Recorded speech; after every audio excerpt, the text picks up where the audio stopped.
ये क्लास 12 की बायोलॉजी का पहला चैप्टर है, जीवों में जनन। जीवों में जनन कैसे होता है, ये पहला चैप्टर है बायोलॉजी का कक्षा 12 का, जिसके बारे में हम पढ़ेंगे।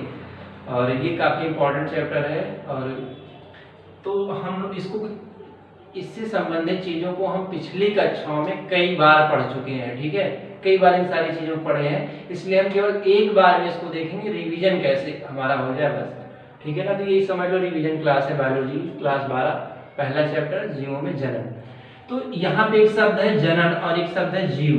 जीव कैसे होते हैं, सजीव। और जनन क्या होता है, जनन मतलब जन्म देना, ठीक है। तो सजीव क्या करते हैं, जन्म देते हैं ना, अपनी जैसी संतान को जन्म देते हैं। मातृकोशिका क्या करती है, कई कोशिकाओं में बढ़ जाती है तो नई संतान की उत्पत्ति होती है। तो सजीव जो जन्म देते हैं, यही प्रक्रिया क्या कहलाती है, जनन कहलाती है। और जो जन्म देते हैं, कैसे जीवों को जन्म देते हैं, अपने जैसे जीवों को जन्म देते हैं, उन्हीं की तरह होता है। 2 पैर 2 हाथ होते हैं, 2 आंखें होती हैं, ठीक है, उसी तरह जो है अपने जैसे जीवों को जन्म देते हैं। तो हम कह सकते हैं कि जीवों में जनन जो होता है, या जनन की जो परिभाषा है, उसको हम बोल सकते हैं वह प्रक्रिया जिसके द्वारा कोई सजीव, वह प्रक्रिया, ये क्या है, प्रक्रिया है जिसके द्वारा कोई सजीव अपने जैसे जीवों की क्या करता है, उत्पत्ति करता है, अपने जैसे जीवों का क्या करता है, निर्माण करता है। वह प्रक्रिया क्या कहलाती है, जनन कहलाती है। वह प्रक्रिया जिसके द्वारा अपने जैसे जीवों की उत्पत्ति करता है जीव, उसे हम जनन कहते हैं, ठीक है। तो जनन में क्या होता है, जनन में जिस चीज को क्या है, उत्पन्न होता है, जो चीज बनती है, या जो चीज जन्म लेती है, जन्म लेने वाले को ही हम क्या कहते हैं, संतति कहते हैं, या संतान भी कहते हैं, ठीक है। तो ये जनन प्रक्रिया हो गई। अब हम जानते हैं जनन की जरूरत क्यों होती है, जीवों को क्यों होती है, अपनी वंश को बनाए रखने के लिए, अपने वंश को बनाए रखने के लिए, ठीक है। क्या करते हैं जीव, जन्म देते हैं, अपने वंश को बनाए रखने के लिए अपने ही जैसे जीवों को जन्म देते हैं, जिससे क्या होता है, वो लंबे समय तक उनकी जाति की उपस्थिति बनी रहती है, ठीक है। तो अब इसके बारे में पढ़ेंगे, जनन कितने प्रकार का होता है, ठीक है, जनन कितने प्रकार का होता है। तो जनन जो होता है वो 2 प्रकार का होता है। जनन कितने प्रकार का होता है, 2 प्रकार का होता है। एक होता है अलैंगिक जनन, पहला होता है अलैंगिक जनन, और दूसरा होता है लैंगिक जनन। दूसरा होता है अलैंगिक जनन। तो लैंगिक जनन उन जीवों में होता है जिनमें केवल एक युग्मक की आवश्यकता होती है। हम जानते हैं जनन प्रक्रिया में, वैसे मनुष्य में क्या होता है, एक नर युग्मक होता है, नर युग्मक होता है, ये किसमें होता है, नर में या पुरुषों में, नरों में होता है, ठीक है। और एक क्या होता है, मादा युग्मक होता है, स्त्रियों में होता है, महिलाओं में या मादाओं में क्या होता है, मादा युग्मक पाया जाता है। जब ये नर युग्मक और मादा युग्मक मिलते हैं, तब हम जानते हैं निषेचन की क्रिया होती है, और इस निषेचन की क्रिया के द्वारा जो है भ्रूण का निर्माण होता है। फिर वही भ्रूण आगे चल करके संतान का रूप लेता है। लेकिन जो अलैंगिक जनन होता है, इसमें जो है केवल एक युग्मक की आवश्यकता होती है। क्या, केवल एक युग्मक की आवश्यकता होती है।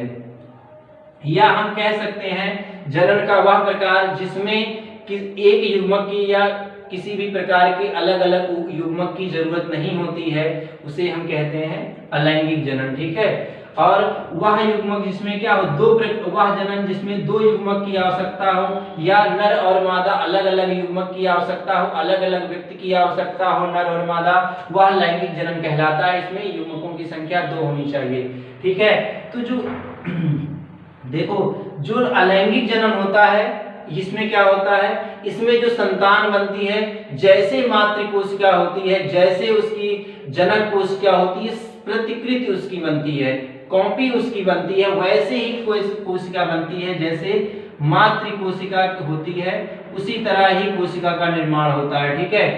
तो इनसे एक ये चीज है, जैसे कि ये इसमें क्या होते हैं अलैंगिक जनन, ज्यादातर सूक्ष्म जीव होते हैं, ये सूक्ष्म जीव कहाँ पे पाए जाएंगे? हवा में, जल में, मिट्टी में पाए जाते हैं। ठीक, अब ये मातृकोशिका की तरह है, तो क्या है, हमारी पृथ्वी पर इन्वायरमेंट, हमारे पर्यावरण पर जो मौसम है ये बदलता रहता है, गर्म ठंडा होता रहता है। तो ये जो जीव है ये क्या भविष्य में लुप्त हो सकते हैं, लुप्त हो रहे हैं, कितनी जातियां लुप्त हो गई, क्योंकि ये अपने अनुकूल मौसम को नहीं पाते, बदलाव को सहन नहीं कर पाते हैं। ठीक है, तो ये मातृकोशिका। लेकिन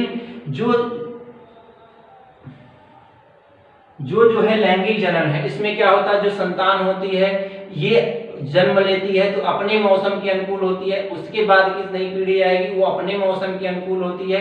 तो ये क्या करती हैं, अपनी संख्या की निरंतरता को बनाए रखती हैं। और इनमें एक खासियत होती है, ये अपने शरीर को मौसम के अनुसार ढाल लेते हैं। ठीक है, गर्मी का मौसम आया सूती वस्त्र पहने, ठंडी का मौसम आया तो ऊनी वस्त्र पहने। तो इस प्रकार लैंगिक जनन में क्या होता है, संख्या निरंतर बढ़ती रहती है। ठीक है, मैंने बताया इसमें 2 युग्मक की आवश्यकता होती है, तो ये अलैंगिक जनन होता है। इसमें तीसरा इसमें क्या है, युग्मक निर्माण नहीं होता है, युग्मक निर्माण नहीं होता। और लैंगिक जनन में क्या होता है, नर युग्मक मादा युग्मक बनके युग्मनज बनाते हैं, इसमें युग्मक का निर्माण होता है। और इसमें क्या होता है, जनन प्रक्रिया तेजी से होती है, जनन प्रक्रिया तेजी से होती है।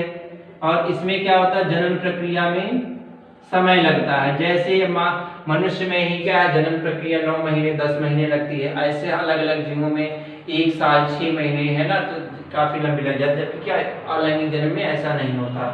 ठीक है, और क्या होता है, अलैंगिक जनन के जो जीव बनते हैं उनमें विभिन्नताएं नहीं पाई जाती हैं, उनमें विभिन्नताएं नहीं पाई जाती। वो मैंने बताया ना, मातृकोशिका का 2 कॉपी होते हैं, प्रतिकृत होते हैं। और जो लैंगिक जनन में जीव बनते हैं इनमें विभिन्नताएं क्या होती हैं, पाई जाती हैं, इनमें विभिन्नताएं पाई जाती हैं। ठीक है, तो अलैंगिक जनन का जैसे आप उदाहरण लिख सकते हो, जितने भी छोटे जीव हैं, अमीबा हो गए, पैरामीशियम हो गए, ठीक है, और शैवाल, अमीबा, पैरामीशियम, और इसमें शैवाल आते हैं, युगलीना हो गया, ये सब जो है लैंगिक जनन में आते हैं। ठीक है,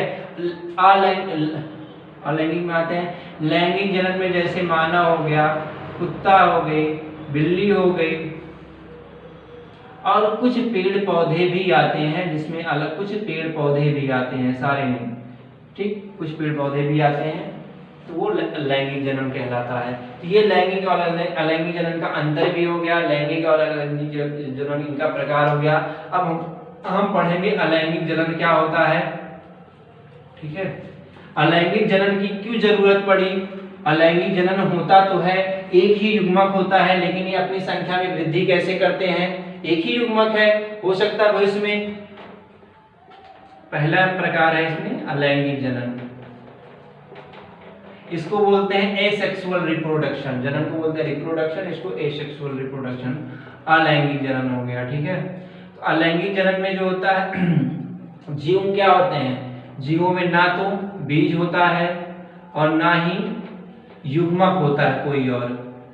ठीक, तो इसलिए क्या होता है, इनको संतान को जन्म देते हैं तो अपने शरीर के ही द्वारा ये जन्म देते हैं, किसी अंग के द्वारा ही देते हैं, किसी भी चीज के द्वारा देते हैं, क्योंकि युग्मक तो दूसरा होता नहीं है, और उन्हीं शरीर के भाग से जो है कोई दूसरा जीव, किसी दूसरे जीव का निर्माण होता है, तो इसलिए जो है अलैंगिक जनन की आवश्यकता होती है। उसके बाद हम इनके अलैंगिक जनन में जो है हम कई प्रकार होते हैं अलैंगिक जनन में जीवों के विकसित होने के, मातृ कोशिका को इससे संतत कोशिका में बदलने के। तो पहला हम पढ़ते हैं विखंडन। विखंडन क्या होती है, वह प्रक्रिया होती है जिसमें क्या होता है, कोई जीव खंड होकर के 2 भाग में बट करके, किसमें, 2 खंड में होकर के अलग अलग 2 भाग बनते। मान लो ये कोई जीव था, खंड खंड बट के, इसमें एक कोशिका थी, ये क्या होता है 2 भाग में बट करके क्या हुआ, ये नए जीव का निर्माण कर लिया, इसने नए का निर्माण कर लिया। ठीक है, तो ये क्या कहलाई, विखंडन कहलाई। जब क्या होता है, वह प्रक्रिया जिसमें कोई मात्र कोशिका खंडित होकर के या 2 अलग अलग जीवों में, संतान में बदल जाती है, तो इसको हम बोलते हैं विखंडन। तो विखंडन किसमें होता है, यह विखंडन किसमें होता है? अमीबा में होता है। ठीक है, इसका उदाहरण क्या होता है? अमीबा। जैसे आप लोग ऐसे जानते हैं ये अमीबा हो गया ये अमीबा की मात्र कोशिका है। आगे चल कर के ये अमीबा कुछ इस तरह होता है, फिर आगे चल के ये अमीबा क्या होता है? इस तरह ये पार्ट में बढ़ने लगता है और फिर ये क्या होते हैं? बीज से अलग हो जाते हैं। ठीक है, फिर इसी तरह एक अमीबा यहाँ बन गया, आगे ये भाग अलग होके ये आगे अलग हो गया। ठीक है, इस तरह दो अमीबा होता है, खंड इसकी कोशिकाएं क्या होती हैं? दो भाग में बढ़ गई और ये विखंडन हो गया। तो ये अमीबा में विखंडन होता है। इस प्रकार पुनरुद्भवन होता है पुनरुद्भवन उसे कहते हैं या बीजाणु जनन। देखो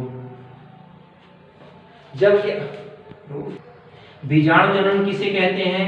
जब कोई मात्र कोशिका क्या होती है? मात्र कोशिका दो से अधिक जो है कोशिकाओं में बढ़ती है, जीवों में बढ़ती है, संतान में बढ़ती है, तो वो बीजाणु जनन कहलाता है। या आप सोचो कोई एक बाहर से झिल्ली होती है, इसके अंदर बहुत सारे क्या होती है? कोशिकाएं होती हैं, बीजाणु होते हैं, और ये बीजाणु क्या होते हैं? जब ये फटती है झिल्ली तो अलग अलग कोशिकाएं अलग अलग संतान का निर्माण करती हैं, ये बीजाणु जनन कहलाता है। ठीक है, इसी तरह पुनरुद्भवन है, ये होता है प्लेनेरिया में या हाइड्रा में होता है। क्या होता है? ये प्लेनेरिया जो है इस तरह इसका कुछ जीव होता है,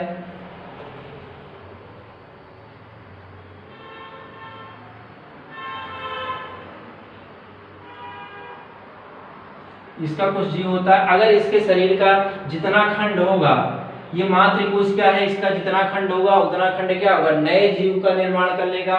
जितना खंड होगा उतने नए जीव का निर्माण कर लेगा, तो ये पुनरुद्भवन कहलाता है।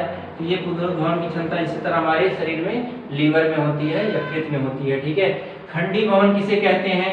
मान लो कोई मात्र कोशिका है, किसी जीव की मात्र कोशिका क्या होती है?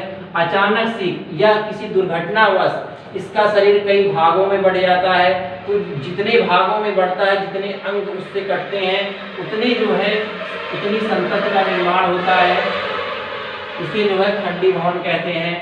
और ये किसमें होता है? स्पाइरोगाइरा में होता है, स्पाइरोगाइरा में होता है।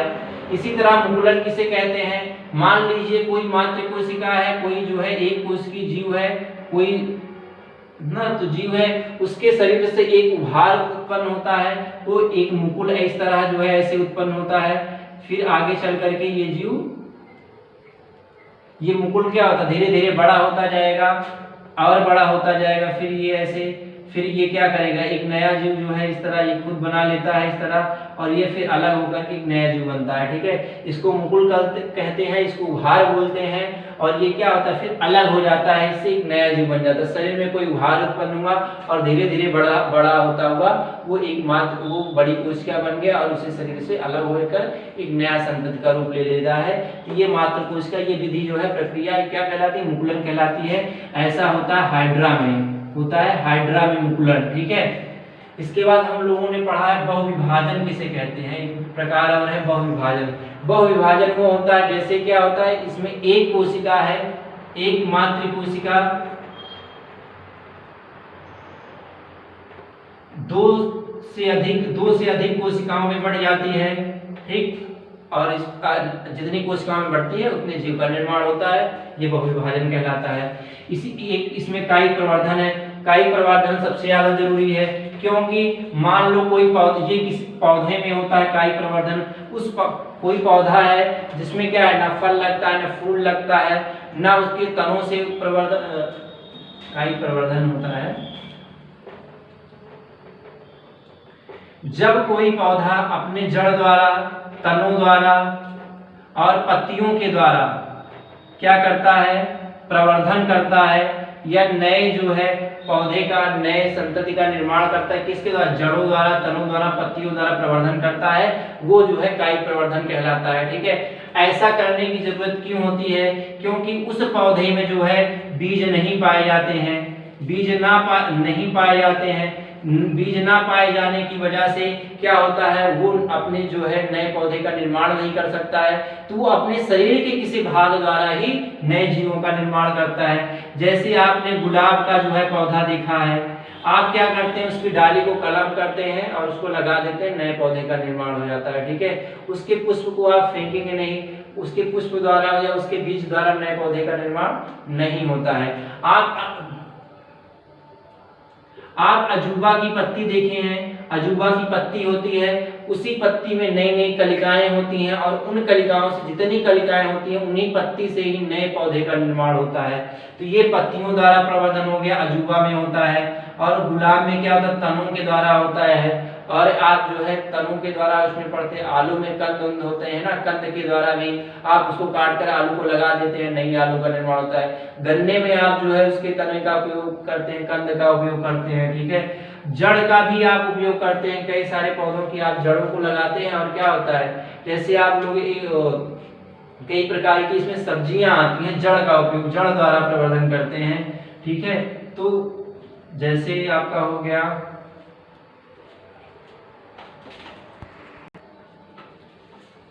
जो है जड़ द्वारा प्रवर्धन शीशम और अमरूद के पेड़ में होता है। कैसे, आप देखते हुए एक शीशम का पेड़ खड़ा हुआ है और थोड़ी ही दूर में उसकी जो जड़ें मिट्टी के नीचे से जाती हैं, थोड़ी दूर पर जाकर एक पौधा और निकलता है उसी जड़ से और वो बड़ा होता है, एक पौधा बन जाता है। क्या होता है, उनकी जड़ें जो है उसी मिट्टी के नीचे जाते हैं, मिट्टी से एक कली निकलती है और वो एक नया पौधा तैयार होता है। ऐसा शीशम के पौधे में देखा है, ये जड़ के द्वारा प्रवर्धन कहते हैं। ऐसे अमरूद के तने में भी होता है, अमरूद के भी जड़ में ये गुण होते हैं। तो हम ये अलैंगिक जनन के हमने केवल रिवीजन किया, केवल हमने पढ़ा हुआ है। ठीक है, केवल हमने अलैंगिक जनन के बारे में पढ़ा है। अब हमको अगली वीडियो में पढ़ना है लैंगिक जनन के बारे में। और वो लैंगिक जनन किसके बीच में होता है, मनुष्यों में लैंगिक जनन के बारे में पढ़ते हैं, नर और मादा में किस प्रकार से लैंगिक जनन होता है। ठीक है, तो ये जो है